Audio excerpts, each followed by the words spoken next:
Serikali ya Mapinduzi ya Zanzibar yaahidi kuendelea kuboresha mazingira ya uwekezaji katika kilimo cha karafuu Unguja na Pemba. Na katika michezo, shirikisho la soka barani Afrika CAF la kagua viwanja vya soka nchini kuelekea michuano ya CHAN 2025.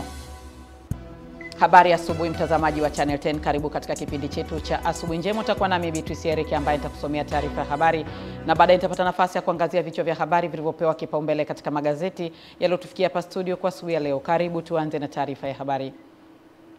Mwenyekiti wa Chama cha Mapinduzi CCM, Rais wa Jamhuri ya Muungano wa Tanzania Mheshimiwa Dr. Samia Suluhu Hassan jana amewaongoza wajumbe wa kamati kuu ya halmashauri kuu ya CCM Taifa katika kikao kilichofanyika jijini Dodoma. Kabla ya kuanza kikao hicho rasmi, wajumbe walisimama kimya kwa dakika moja kwa ajili ya heshima na kumwombea hayati Mzee Cleopa David Msuya, makamu wa kwanza wa rais na waziri mkuu mstaafu wa Jamhuri ya Muungano wa Tanzania aliyefariki dunia tarehe 7 Mei 2025 na kuzikwa kijijini kwake Chomvu Usangi wilayani Mwanga mkoani Kilimanjaro.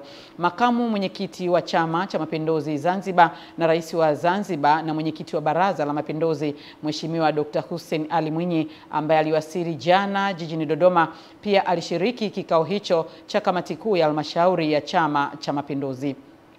Na katika hatua nyingine, Rais wa Jamhuri ya Muungano wa Tanzania Mheshimiwa Dr. Samia Suluhu Hassan amefanya uteuzi wa viongozi wawili, ambapo Bwana Abdul Razak Badru ameteuliwa kuwa kamishna wa uhifadhi wa Mamlaka ya Hifadhi ya Eneo la Ngorongoro.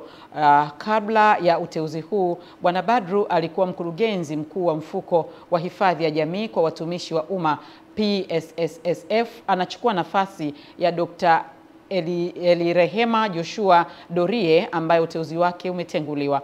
Aidha, Dr. Rimo Simeon Nyansaho ameteuliwa kuwa mkurugenzi mkuu wa mfuko wa hifadhi ya jamii kwa watumishi wa umma PSSSF. Kabla ya uteuzi huu, Dr. Nyansaho alikuwa mkurugenzi wa maendeleo ya biashara ya benki ya Azania. Serikali ya Mapinduzi ya Zanzibar imesema itaendelea kuweka mazingira bora na kuhuisha na kuboresha mazingira ya kilimo cha mikarafuu kwa wakulima wa visiwa vya Unguja na Pemba. Katibu Mkuu Kiongozi Mhandisi Zena Ahmed Saidi ameyasema hayo wakati akishuhudia makabidhiano ya sehemu ya pili ya shilingi milioni 150 za mchango wa bima ya afya kwa wakulima wa zao hilo iliyotolewa na kampuni ya Mix Bias kwa SMZ. Juma Kasim anaarifu zaidi. Ni hafla ya makabidhiano ya fedha kwa ajili ya malipo ya bima kwa wakulima wa zao la karafuu Unguja na Pemba. Katibu wa Baraza la Mapinduzi na Katibu Mkuu Kiongozi Mhandisi Zena Ahmed Saidi akiwa mgeni rasmi katika hafla hiyo anasema serikali itaendelea kulisimamia zao hilo la karafuu. Hii miche kuna watu wameweka juhudi na fedha. Kwa hiyo unapoipata bure usiache tu ikata kwa sababu vile hukuilipia. Itunze kwa sababu lengo ni kutaka kuendelea kuwa na vizazi kadhaa vya karafuu. Kama ilivyo binadamu, tuna watoto, vijana, watu wazima, wazee. Hata ni karafuu sasa hivi mingi tunao imeshakuwa labda imezeeka, yaani ni mababu au mabibi ni karafuu.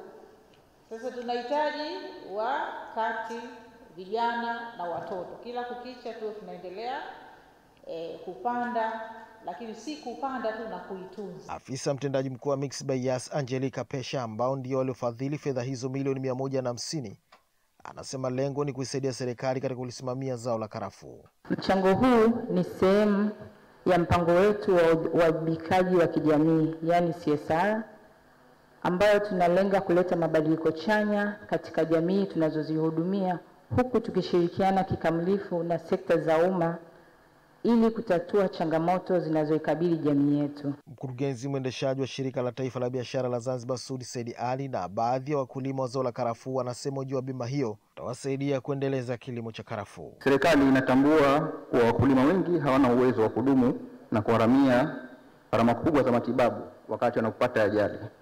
Kwa hiyo bima hii itasaidia kuhakikisha wanapata matibabu ya haraka na kuwapunguzia mzigo wa kifedha. Mwanzo wa kupeleka hospitali tu Mnazi Mmoja, walikuja wale wakanishughulikia mwanzo mwisho, wakanitibu kutokana na ile bima ya afya. Kwa hiyo kiukweli nimefaidika hasa. Nipate na msaada ya kwa kama vile visima, tofauti. Kumbukumbu zinaonyesha toka ilipoanzishwa bima ya wakulima wa zao la karafuu 2015-2016 hadi mwaka 2022-2023, wakulima 600 wamepatiwa bima na kiasi cha shilingi milioni 725,841,366.2 zimelipwa kwa mashirika ya bima. Kasim, Channel 10, Zanzibar.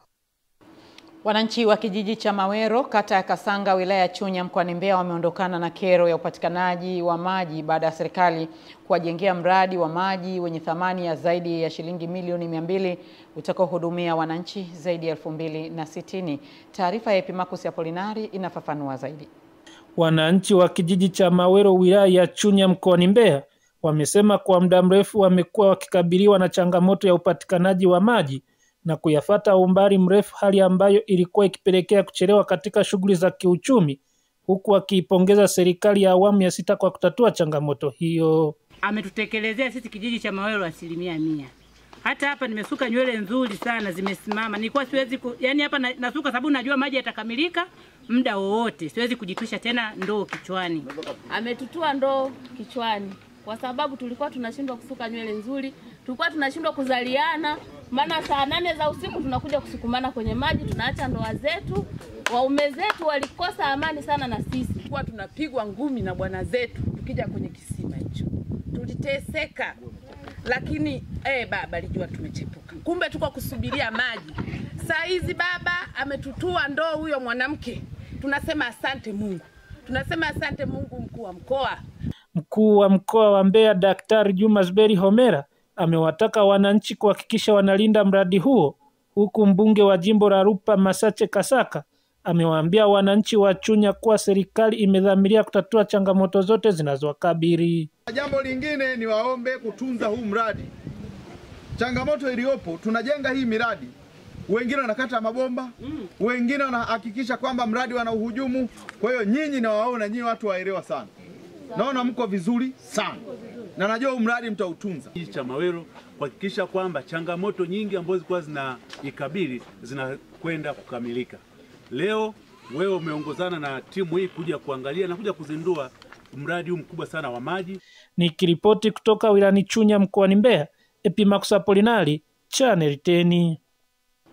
Serikali imewataka watendaji wa serikali za mitaa na vijiji kuhakikisha taarifa za anwani za makazi zinahakikiwa kikamilifu, kwa kuwa ni muhimu kwa ustawi wa jamii na serikali kwa ujumla katika kupanga mipango mbalimbali. Ifuatayo ni taarifa zaidi kutoka jijini Dodoma.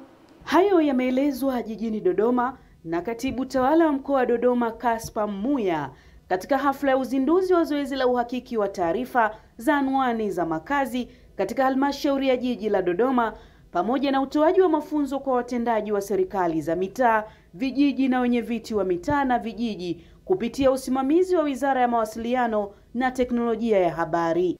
Mafunzo haya si kwa ajili ya faida yako na kwenda kukaa nayo kwenye dawati. Ni kwa ajili ya kwenda kusaidia zoezi hili ambalo linaenda kufanyika kwa muda siku 12 nadhani. Kwa hiyo unapewa mafunzo kwa ajili ya wananchi. Kwa tusaidie kuhamasisha wananchi kushiriki kamilifu katika zoezi hili, kwani ni fursa kwao kuboresha taarifa zao kwenye mfumo wa anwani za makazi ambao serikali inautambua na kuutumia kama daftari la kidijitali la wakazi. Mwakilishi wa Katibu Mkuu wa Wizara ya Mawasiliano na Teknolojia ya Habari, ambaye ni mkurugenzi msaidizi wa rasilimali watu Josephine Mwaijande, amesema nchi imeanza kunufaika na uwepo wa mifumo ya anwani za makazi. Nchi yetu imeanza kunufaika na uwepo wa mfumo wa anwani za makazi. Mwezi Disemba 2023 tulishuhudia namna ya taarifa za makazi zilivyosaidia kubainisha makazi yaliyoathirika na maporomoko ya tope kule Hanang'. Nao baadhi ya watendaji na wenye viti wa mitaa waliohudhuria mafunzo hayo wakaelezea umuhimu wa mafunzo hayo na namna walivyonufaika. Anwani za makazi kifursa, kiuchumi, ina fursa pana sana.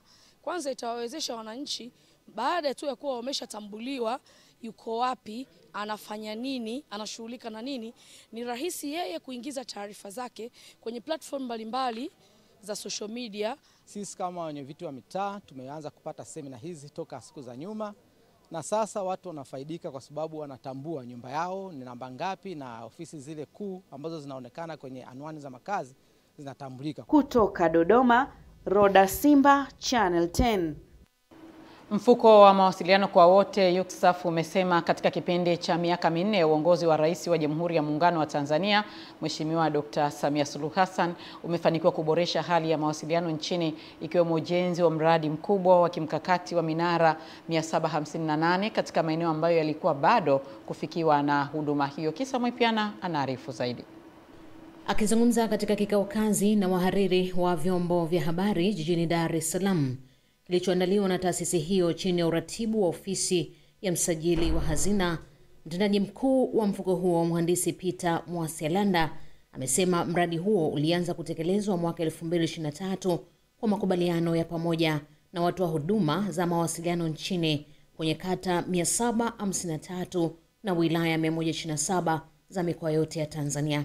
Kila mwaka huwa tunatoa mafunzo ya walimu kutoka mikoa yote Tanzania bara na Zanzibar, na huwa tunawaweka kwenye vituo vyetu vya chuo cha teknolojia Dar es Salaam, chuo kikuu cha Dodoma na chuo kikuu cha sayansi na teknolojia Mbeya.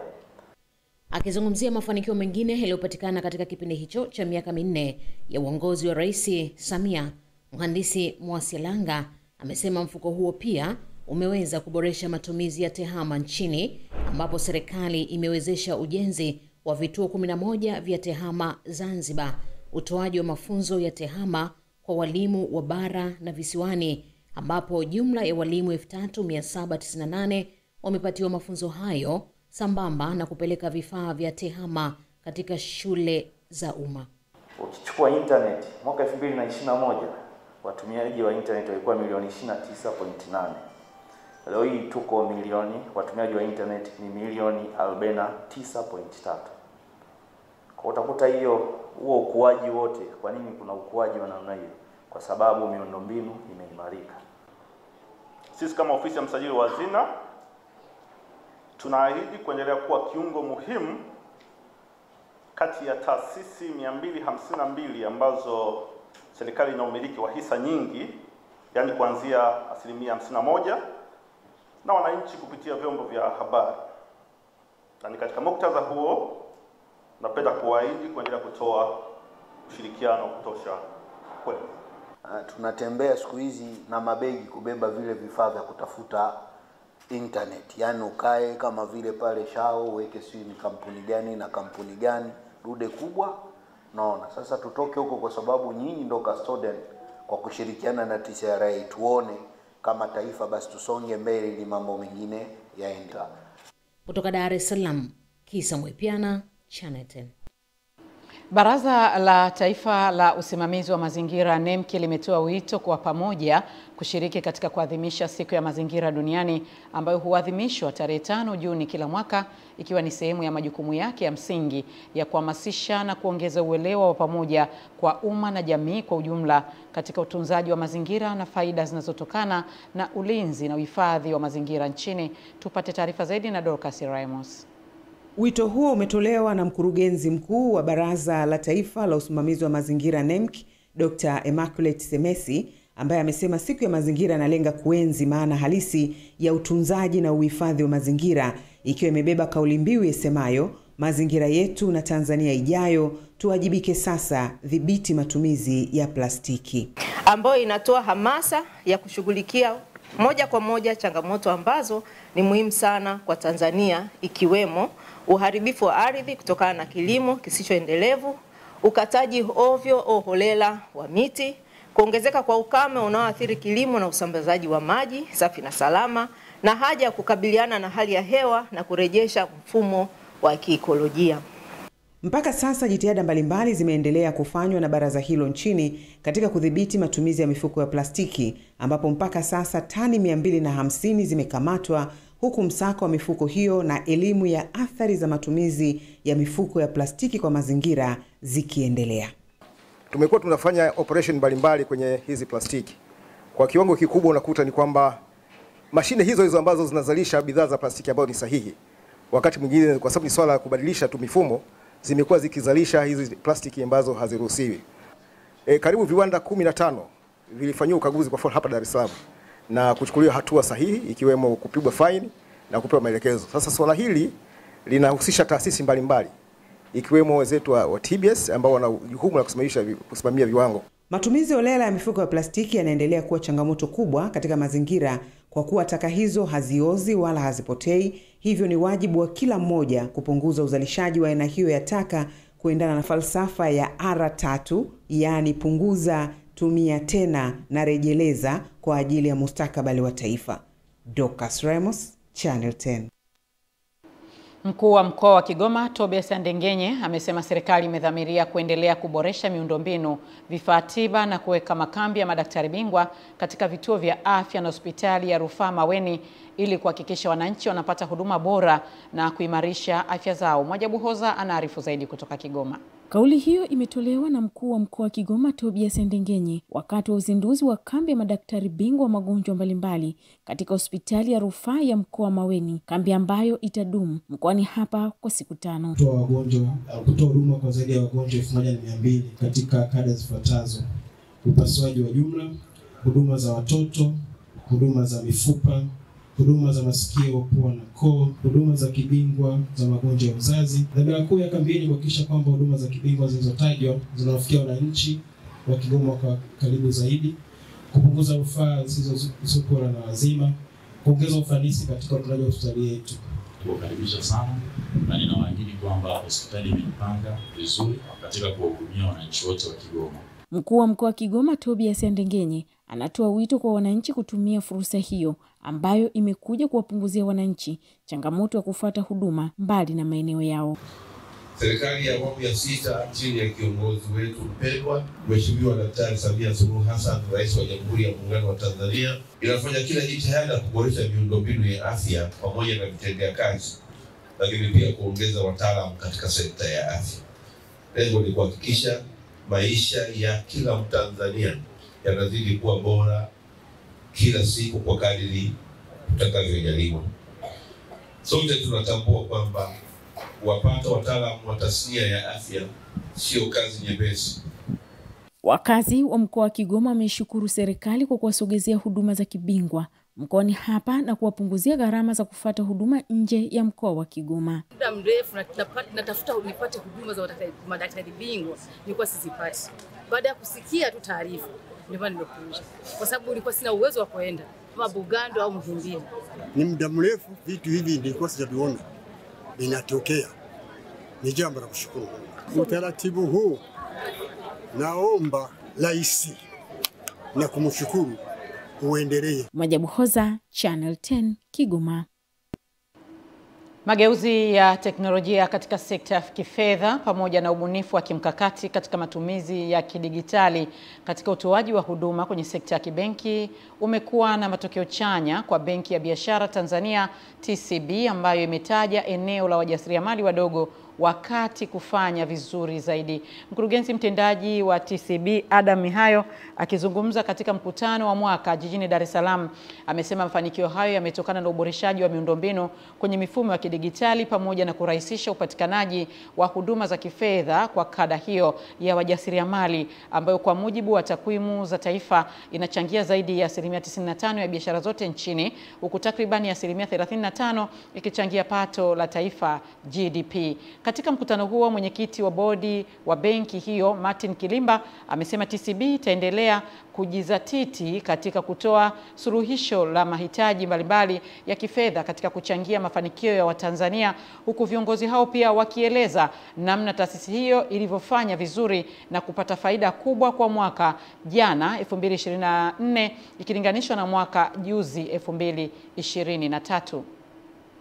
Tunaona mali za benki yetu zimekuwa kwa 25%, ambayo kwa kweli imekuwa kwa kasi zaidi ukilinganisha na wastani wa ukuaji wa mali za sekta ya kibenki.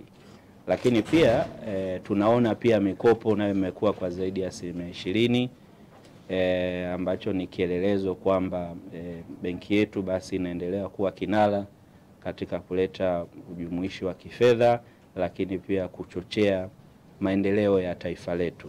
Takwimu na taarifa walizoziwasilisha ni ushahidi wa juhudi za pamoja kuifikisha benki yetu ya TCB katika kiwango cha juu cha mafanikio. Utendaji wa benki yetu mwaka jana unaakisi dhamiri yetu ya wazi katika kupanga mikakati inayolenga ukuaji, ubunifu na katika kukidhi mahitaji ya wateja wetu. Mama mmoja mkazi wa shehia ya Msuka wilaya Micheweni kisiwani Pemba Juwaria Rashid Mbalku amekumbwa na taharuki kubwa kufuatia nyumba anayoishi na familia yake kuangukiwa na mti aina ya shelisheli akiwa ndani amepumzika na wanaye. Taarifa ifuatayo inafafanua zaidi. Mama huyo wa watoto 4 anasimulia zaidi hali ilivyokuwa pamoja na kuiomba jamii na serikali kumpatia msaada kwa maafa yaliyomfika, huku baadhi ya majirani wamezungumzia tukio hilo. Nilipata na maafa ya kuangukiwa na mshelisheli kwenye nyumba. Nilikuwa nishamaliza kazi zangu, nilikuwa nimelala pale, nimekaa na wanangu, kiasi kidogo ukavuma upepo, ukaanguka mshelisheli kwenye nyumba yangu ile, na ikawa umeathirika, nyumba yote imevunjika. Saizi naomba serikali inisaidie. Nimeumia sana kwa sababu linalompata yeye na mimi sijui kwamba litanipata lini. Kwa hiyo niseme kwamba mambo kama hayo ni mitihani. Leo ni yeye, kesho inaweza ikawa ni mimi. Nilipofika kwenye huu mjiti au kwenye nyumba ambao kwa mjiti wa mshelisheli, nikauona mshelisheli uko juu hapa, na wakati huo wananchi wapo pale, ikabidi sasa mkaruhusu msheli ule ukatwe matawi kwenye paa. Baada ya kukatwa kwenye paa ndio nikaanza kutoa taarifa kwa wahusika. Mkuu wa wilaya ya Micheweni Hatibu Juma Mjaja amefika eneo la tukio kumfariji Bi Juwaria na kusema hatua nyingine za kiserikali zinaendelea kuchukuliwa. Yake imeangukiwa na msheli. Huyu ni Bi Juwaria Rashid Mbalku. Nyumba yake iliangukiwa na mtu wa mshelisheli hapa. Kwa hivyo tumekuja kwa ajili ya kuja kumfariji. Lakini pamoja na hayo Mheshimiwa Mkuu wa Mkoa amekabidhi sadaka kwa ajili ya maafa haya. Sadaka ambayo inatoka kwa Mheshimiwa Rais wa Zanzibar na Mwenyekiti wa Baraza la Mapinduzi kama sehemu ya kumfariji kutokana na hili ambalo limemtokea. Na bahati na wenzetu wa maafa nao tunaomba wafike, na hatua nyingine za serikali zinaendelea. Ni Masanja Mabula, Channel 10, Pemba, Zanzibar. Asante Masanja Mabura kwa taarifa hiyo. Na sasa tuangazie habari za michezo na burudani.